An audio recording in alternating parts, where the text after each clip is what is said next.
queria aproveitar que você insistiu muito nessa questão do trabalho uberizado e da generalização do trabalho informal.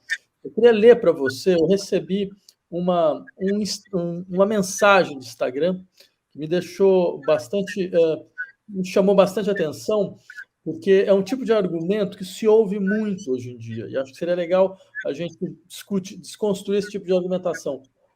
O sujeito, uma pessoa que me mandou, né, falando o seguinte: depois que a gente havia apresentado, né, nas nossas redes sociais a proposta da criação do salário máximo, da jornada de 35 horas sem redução de salário, certo? Ou seja, todas essas medidas que estão longe de serem medidas, o salário máximo já era uma medida que estava com o Roosevelt, já parecido com o Roosevelt, né?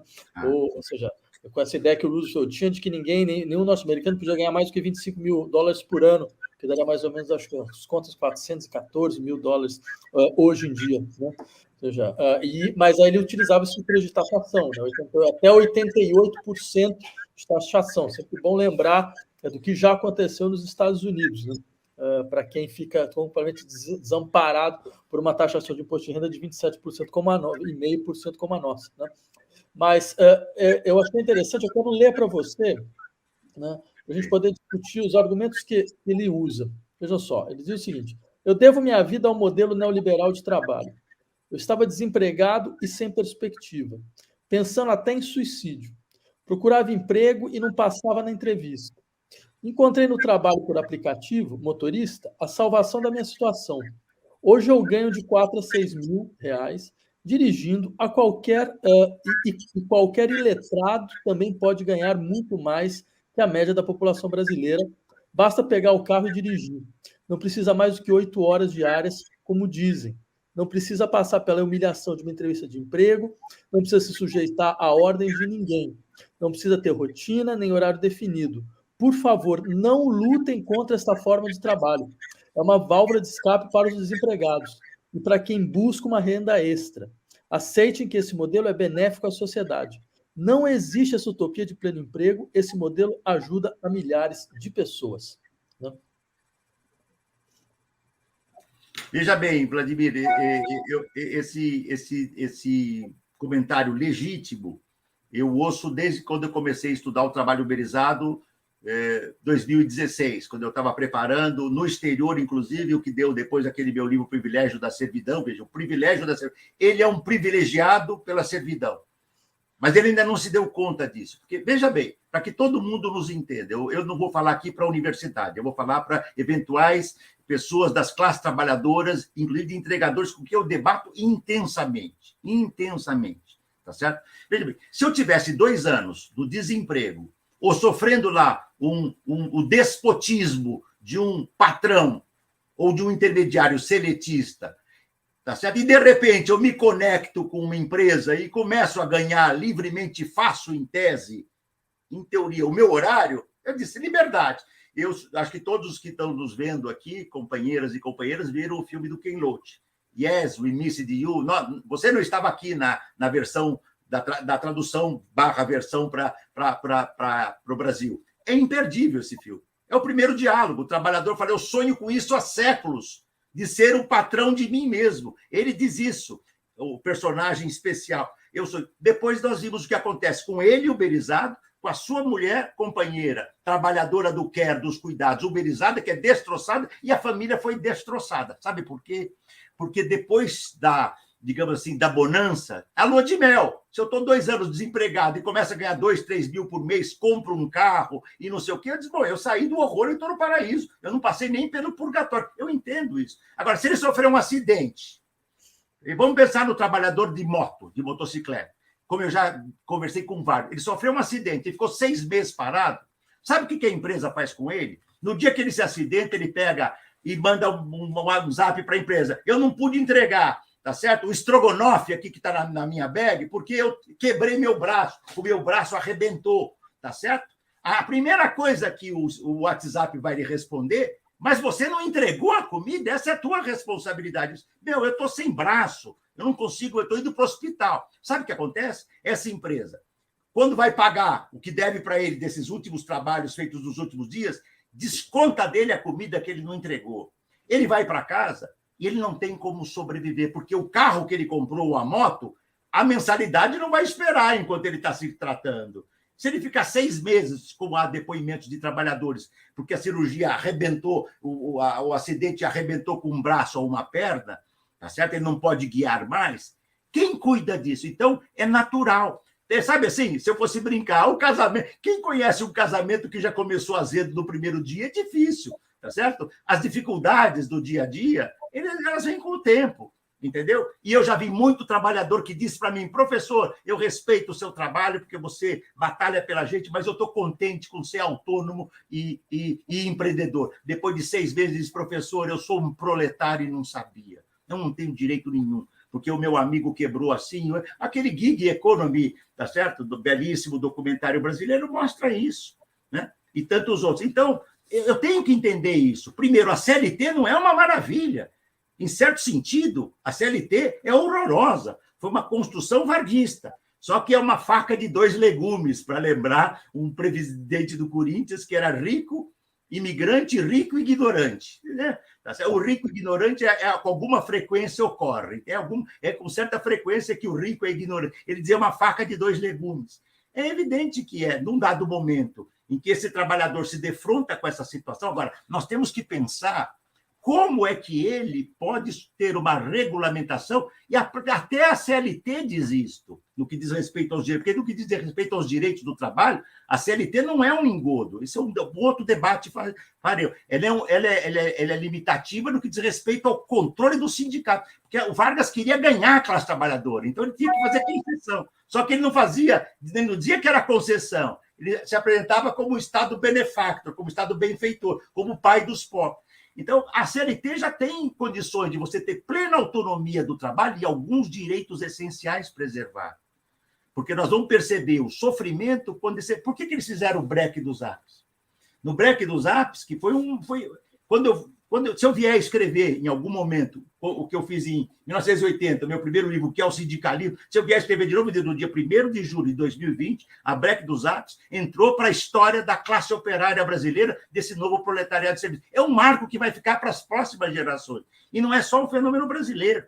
Na Inglaterra, você tem greves dos uberizados, que na sua maioria são imigrantes. Entende? Não é o inglês que está lá ralando na Inglaterra. Alguns estudantes, sim, ingleses, porque eles têm que pagar a universidade, mesmo público é caro.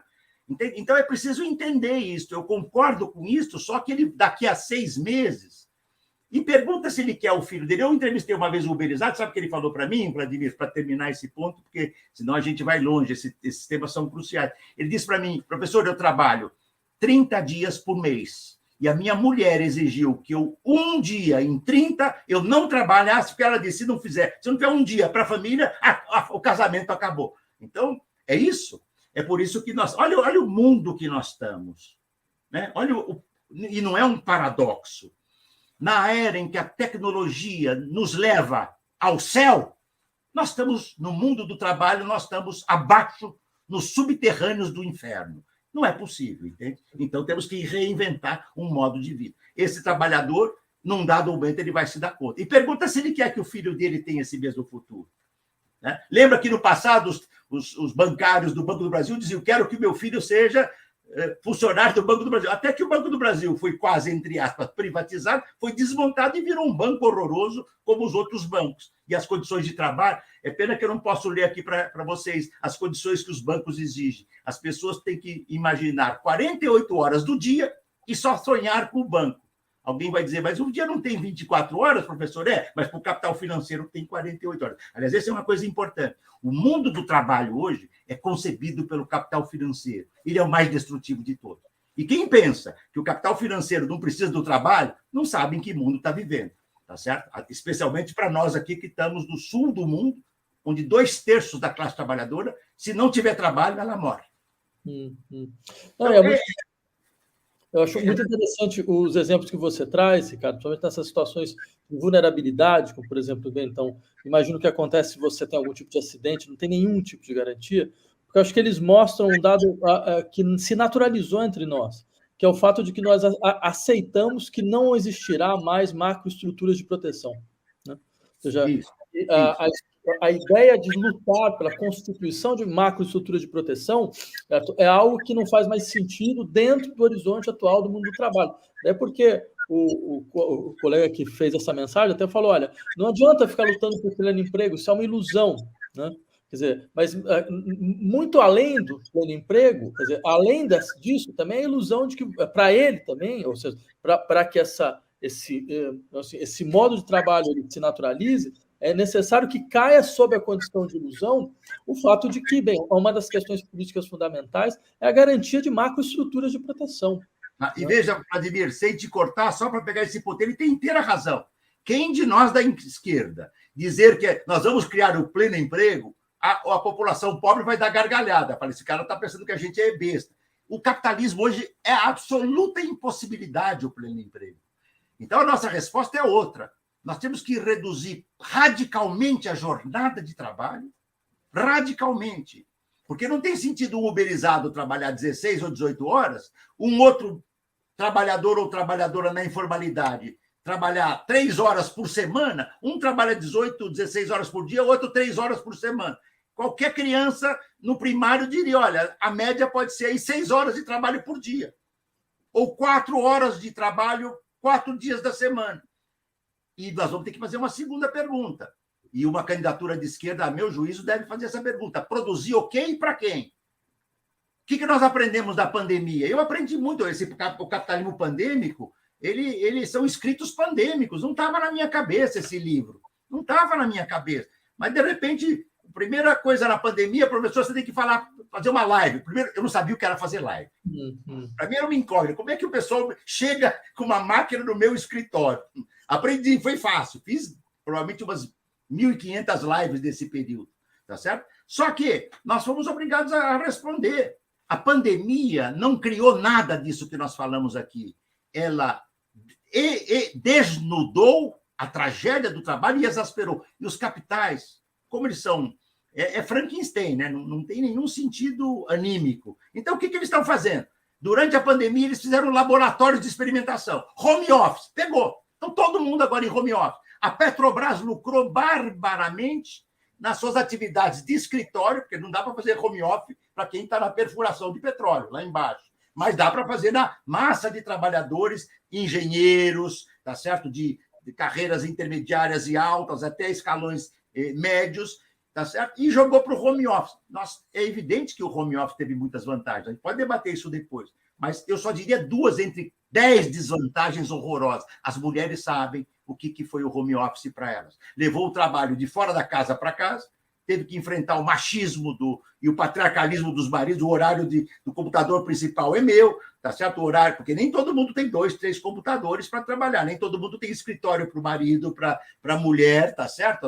As classes trabalhadoras, inclusive os assalariados médios, né, não primam pela sua riqueza. Então, há uma situação, digamos assim, que nós temos que enfrentar. E houve muitos suicídios, mais feminicídio, separações, entende? Violência brutal. E isso sem falar da duplicação da jornada feminina. Então, professor, o que a gente faz? Sem falar que no home office, as empresas podem dizer, olha, você está indo muito bem no home office, você ganha R$6.000 por mês, nós vamos te pagar 8. Só que você não vai ser mais CLT, você vai ser agora um PJ. E se eu ficar doente, Vladimir? É aquilo que você falou. E aí a outra ponta, redução da jornada de trabalho e uma macroestrutura de proteção. Eu uma vez participei no debate no Tribunal Superior do Trabalho, o Encontro Nacional, a convite do então presidente do Tribunal Superior do Trabalho. Eu disse assim, por que as empresas querem flexibilizar o trabalho, né? E por que nenhuma empresa aceita flexibilizar a propriedade? Você conhece algum capitalismo que diz, vamos flexibilizar a propriedade? Propriedade privada, propriedade autogestionária, propriedade cooperativada, propriedade... Não, é só o trabalho que pode ser flexibilizado. Então, você tem razão. Esse é o ponto que o colega tem razão. Não é pleno emprego. Nós vamos ter que redesenhar. E a redução da jornada de trabalho é uma bandeira mundial da classe trabalhadora. Mundial. Não, é bom que você tenha levantado isso, Ricardo, porque essa era uma das propostas que a gente tinha colocado no manifesto. E até houve algumas considerações, porque se pergunta, porque a nossa proposta era 35 horas de jornada de trabalho sem redução de salário. E muitos perguntaram, por que não 30 horas? Né? Só que eu só queria aproveitar e lembrar bem, na verdade são 30 horas, a gente computou as 5 horas, que é 1 hora diária de almoço. Então, na verdade, são 30 horas de trabalho mais essas 5 horas. Né? Sabe o que eu acho também, Vladimir? A gente pode levantar propostas para discussão, porque sempre vai ter. É o último ponto daquela questão que é tão importante que você trouxe. Este companheiro, com o maior respeito que nós temos para ele, ele é parte daquela formulação, tá certo? Que a Margaret Thatcher fez em 1979. No seu discurso, ela disse assim: eu quero uma classe trabalhadora, toda ela envolvida no individualismo possessivo. Cada cidadão britânico tem que ser um proprietário. Naquela época, poucos anos depois, eu fui trabalhar na Inglaterra, tá certo? E eu falei, isso é impossível, a Margaret Thatcher. Não, o neoliberalismo ele se tornou uma ideologia vitoriosa. Temos que reconhecer, quando a empresa diz hoje, não tem nenhuma empresa no mundo hoje, nenhum CEO que vai dizer assim, os meus trabalhadores ou as minhas trabalhadoras, os meus colaboradores. Se o CEO falar os meus trabalhadores, ele está demitido, porque não tem mais classe trabalhadora, é uma adulteração do léxico, né? e da realidade. Nenhuma empresa hoje fala diferente, senão você nunca vai me vir falando, Vladimir, a sinergia e a resiliência. Não, professor, se o Ricardo Antunes estiver falando isso, pode internar que ele ficou... E otimização custo-benefício. Né? É uma adulteração do léxico. Tá? Resiliência é uma coisa importante que vem lá das ciências da natureza, das ciências exatas. O que é ser sinérgico hoje no mundo da empresa? É ser candidato ao burnout. Tá certo? É ser candidato ao, digamos, destroçamento psíquico. Se na indústria taylorista e fordista você perdeu o dedo ou o braço, na indústria, tá certo? Entre aspas, indústria no sentido amplo, na produção do capitalismo de plataforma informacional digital, você tem, tá certo, os processos psíquicos, mentais, o adoecimento é de outra dimensão. Uhum. Por exemplo, como é que chama? A Telecom francesa, durante o seu processo de privatização, eu contei até 54 trabalhadores que se suicidaram, porque a empresa colocava aqueles mais velhos, que não são Telecom, não seja nunca como esse, e deixava o cara lá plantado, chegava uma hora, ele se matava. Entende? Então, nós temos que entender esse contexto difícil e tem que ter uma política. E isso tem que chegar muito claro para a periferia. Entende? Para a classe trabalhadora, para o jovem da periferia. Se falar para ele, empreendedorismo é ruim, eu vou dizer, em primeiro lugar, eu estou te defendendo. Você tem que ter direito. Depois é que eu vou dizer, olha, empreendedorismo é uma palavra bonitinha, mas ordinária. Lembramos disso. É bonitinha, mas é ordinária. Porque o empreendedor, se eu tenho 2 milhões... e eu quero fazer um restaurante italiano porque eu sei cozinhar, eu estou falando em abstrato porque eu não sei cozinhar, muito menos comida italiana. E quando faço para o meu gasto só. Né? Muito bem. Isso é uma coisa, isso é um empreendedor. Agora, um trabalhador que não tem nada, nem seguro-desemprego, dizer que ele é empreendedor e autônomo, eu escrevi um texto que está naquele nosso livro Uberização, dando 11 itens, Vitor Filgueiras e eu. Não existe autonomia quando a plataforma te bloqueia a hora que ela quer, sem você ter justificativa e você não sabe nem com quem falar, porque tem um inferno no mundo atual, é um algoritmo que não é neutro. A questão crucial é quem comanda e quem programa o algoritmo. Ele não é uma máquina que faz sozinho. Quem faz a cabeça, se fôssemos brincar com palavras? Quem faz a cabeça do algoritmo? Então, no mundo do trabalho, nós vamos ter que enfrentar essas questões, porque a verdade é a seguinte, como disse o colega lá no teu depoimento, se não fosse esse trabalho, ele estava frito. Então, nós não podemos dizer que nós somos contra o trabalho em plataformas. Não podemos. Temos que regulamentar o trabalho em plataformas, levando em conta a realidade que os trabalhadores e as trabalhadoras vão decidir.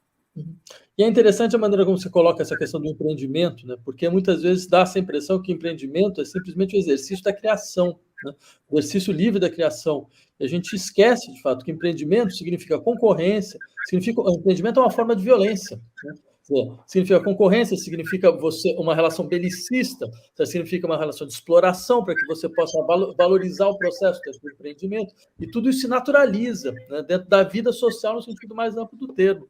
Agora, você levantou uma coisa muito importante, Ricardo, quando lembrou dessa colocação da Tati, falando, bem, na verdade a gente quer que toda a sociedade seja uma sociedade de proprietários, né?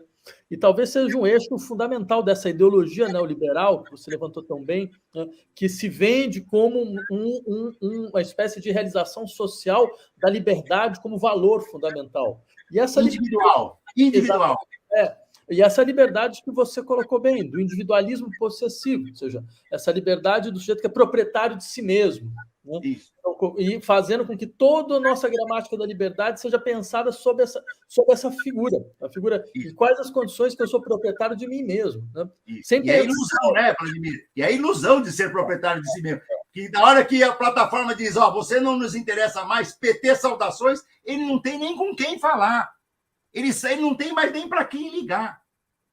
No passado, você ia procurar o gerente, ia brigar, pegava o gerente na saída e ia brigar com ele. Nada. Entende? Nada. E tem um outro ponto, Vladimir, nessa linha, só para jogar. A uberização não se restringe ao motorista da Uber, da 99, da Cabify, da Lyft dos Estados Unidos. Tá certo? Na Espanha, reconheceram que são trabalhadores. Nos Estados Unidos, deu uma confusão danada lá no estado da Califórnia. Em outro debate podemos falar disso. Tá certo? Na França e na Itália tem havido conquistas e no Brasil também. Só que a uberização hoje atinge médicos, médicas, enfermeiros, trabalhadoras do care, dos cuidados, tá certo? Eletricistas, homens, eletricistas mulheres, trabalhadoras domésticas, professores, professoras, jornalistas. Sabe como é que o jornalista chama? Frila fixo. O que é o frila fixo? Olha que genial. São as respostas, esse é o discurso da classe trabalhadora. Eu sou um frila fixo. Mas o que é o freela fixo? É o freelance que virou fixo. É uma contradição em termos. Não é. Os jornais contratam como free e ele fica lá intermitente até quando tiver trabalho. Só que ele não tem direito. E assim são as redações das grandes empresas. Sabe o que acontece quando o Ministério do Trabalho dá um rapa nessas grandes redações para pegar o freela fixo? Tem uma diarreia coletiva. Todos são orientados a ir para o banheiro, entende? Porque aí não aparece nenhum freela fixo. Então, essas aberrações, e tem mais, provavelmente no nosso campo aqui, muitos de nós, né, que estão nos ouvindo, colegas, companheiras, companheiros, são professores e professoras. Nós também seremos uberizados se não lutarmos. Por que a USP, a Unicamp, ou a Unesp, ou as federais vão pagar um professor em tempo integral para fazer pesquisa, se pode pagar por hora a aula dada e segundo o critério de metas? Este é o outro flagelo do nosso tempo. O professor Ricardo Antunes, quer dizer, às vezes a gente pode brincar, no futebol, a meta do Corinthians não tem mais nem meta, entende? Coitado, na altura que o Corinthians está, não dá para ter nem meta, a meta é não cair, essa conseguir. Mas esse é outro flagelo. O Taylor falava no cronômetro, que mensurava o tempo da produção. Quem controla o tempo da produção hoje é a trabalhadora e o trabalhador, porque ele introjetou o sistema de metas. Então, a sua subjetividade está impregnada desses valores. Seria um milagre que esse trabalhador não dissesse isso. Entre o que ele está vivendo agora e o desemprego que ele estava antes, ele dá nota 10. Daqui a 2 anos, ele vai dar nota 7. Daqui a 5 anos, ele vai estar no outro trabalho, entende? Ou com direitos.